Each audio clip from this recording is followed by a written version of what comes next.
আবু মাহজুরা, পৃথিবীর মধ্যে তিনটা মসজিদ এমন রয়েছে যেই তিনটা মসজিদের মধ্যে প্রথম মসজিদ হচ্ছে মসজিদে আকসা। কেউ যদি মসজিদে আকসার মধ্যে 1 রাকাত নামাজ পড়ে আল্লাহ তাআলা তাকে 25,000 রাকাত নামাজের সওয়াব দিয়ে দেন। প্যালেস্টাইনের মসজিদুল আকসা।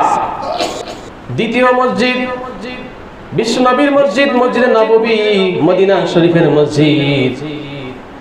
এই মসজিদে যদি কোনো বান্দা 1 রাকাত নামাজ পড়ে আল্লাহ রাব্বুল আলামিন তার আমলনামায় 50,000 রাকাতের সওয়াব লিখে দেন।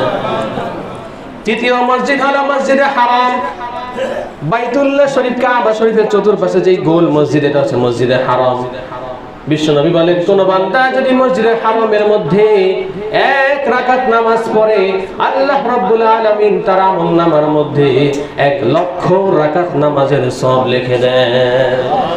এটা তো 11 মাস। রমজানুল মুবারকে একে কত? 70।